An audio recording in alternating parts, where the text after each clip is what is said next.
Robert Frost once wrote, "Some say the world will end in fire, some say in ice. But what if it ends in everyone pooping their pants and vomiting blood?" It's the end of the world! We're all gonna die!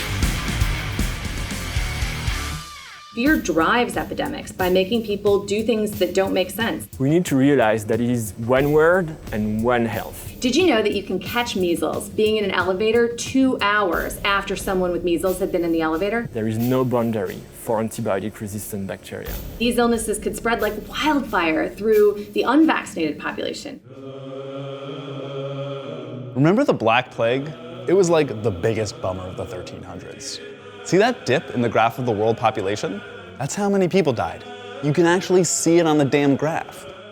Then, in 1918, not that long ago, like cars existed at this point, the Spanish flu killed over 50 million people in a single year. That's more casualties than World War I. To this day, scientists don't understand what made this one strain so destructive and contagious. Then in 2009, 200,000 people worldwide died from swine flu. Unless I really missed something, none of those diseases managed to wipe out all of humanity. In the developed world so far, we've stopped disease epidemic on 3 fronts: vaccines, antibiotics, and the simple fact that certain really bad bugs are near extinction. But those safety nets could be breaking down. Here's what vaccines are up against. We do not need that many vaccines. The most vulnerable things you can do to a child who doesn't have an immune system is give him a shot. Now, obviously I trust venerated medical professionals like Rob Schneider, but I went to talk to a real doctor, just to double check. This is Dr. Emily Landon. She's the head epidemiologist at the University of Chicago Medical Center, working to prevent the spread of disease within the hospital. Do you want to know what the most infectious disease known to man is? Tell me. Measles. In fact, 1 in 100 people with measles end up dead or in the hospital with a serious consequence from their measles. And measles can spread through communities faster than any other infectious disease.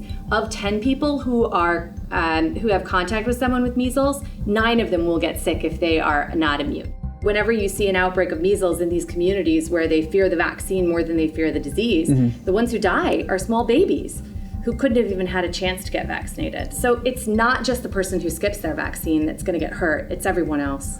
Is there any chance that that could come to a catastrophic level where it's end of the world type thing? Absolutely. Probably more there's always gonna be some people in the United States that get their vaccines, and they're gonna be protected for the most part, right? But for people who don't get their vaccines, there's an absolutely reasonable risk if the unvaccinated population grows and grows and grows, that these illnesses could spread like wildfire through the unvaccinated population. But it isn't even measles or anti-vaxxers that really scare Dr. Landon. So while I think that pandemic flu or measles are pretty bad things and could sweep their way through a community, it's bacteria that are really causing the majority of the problems these days. We'll get to antibiotic resistance in a minute, but remember in our last episode when that documentarian guy talked about how disease epidemic is actually linked to climate change? The relationship between humans and these microbes has always been mediated by climate, and as the climate changes, that's an area that people are keeping a close eye on. In 2016 in Siberia, there was an unexpected outbreak of anthrax. 90 people were hospitalized and 1 died, a 12-year-old boy. But the first victim, a reindeer who died 75 years ago. Its corpse frozen in the ice. A heat wave melted that ice, releasing the reindeer's corpse and the anthrax that corpseified it. But we've got to worry about stuff way older than 75 years too. Scientists found an 8-million-year-old bacterium frozen deep in the ice and were able to bring it back to life. I'm pretty sure that's literally an X-Files episode. What this all means is that contagions are incredibly resilient. They want to survive just like any other living thing. And we're trying to kill them with antibiotics. Lots of people think bugs are developing a resistance to antibiotics. But Harvard Dr. Francois Lebreton suggests many bugs already had it for thousands of years. What we found in that particular studies is that some of the bugs that are leading causes of hospital infection probably have acquired some traits as early as 400, 500 million years ago. Wow. And even though the bugs are very different, they have acquired some capabilities from those ancestors, and they have kept those capabilities because they were useful through time.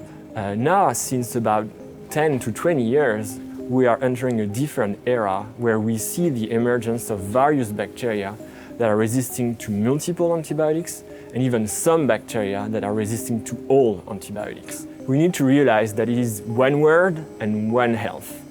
In other words, if there is a problem of antibiotic resistance in a country that has very poor hygiene, this bug can spread. There is no boundary for antibiotic-resistant bacteria. So this bug can spread to the US. There is a lot of tourist activities on the planet, a lot of flights. People are traveling all around the globe, and the bacteria are traveling with them. So we're having trouble convincing people to take vaccines, and everyone's taking way too many antibiotics. Humanity, get your shit together. We totally did get our shit together on smallpox. It's completely dead, except for 2 samples. One in Russia and one held by the CDC in the United States. The World Health Organization has been like, get rid of this stuff. But like nuclear weapons, both Russia and the United States have refused. In 2011, Kathleen Sebelius, who was then the Secretary of Health and Human Services, said that we need to keep our samples of smallpox on hand in case something does happen, because having the samples means we can do the research necessary to prevent a giant outbreak. Sebelius also said it's totally possible that samples of the virus we don't know about still exist. In 2014, some bottles labeled smallpox were found in an abandoned government building. Seriously, they were tested and they had trace amounts of the virus still in them. But let's say something does happen, and there's an outbreak of any disease. What would that be like? Well, it'll be a little bit slow at first. You'll hear about a few cases of an illness, where they know a little bit about it and it's spreading through a community somewhere. But you might see it start to spread to other communities, and then you'd start seeing it travel by air to further distant communities. That's where things start to get really dicey. They go from being like, oh, that's no big deal, it's nowhere near me, I'm not worried about it, to I'm terrified of this, I want everyone who has a cold to be locked in their house forever. Fear is the enemy of these sorts of things. In fact, fear drives epidemics by making people do things that don't make sense. They mistrust information, they don't believe things that they hear, and then they do things that are dangerous. But there is some good news. Beyond the amazing medical developments that doctors like Dr. Landon and Dr. Louboutin have helped to develop, bacteria and viruses need us to survive. The ultimate goal of a bacteria is just like us, survive through the conditions that surround them. So your hosts need to thrive. Without us to breed in, disease is powerless to survive. You know what else would need us to survive? Next time.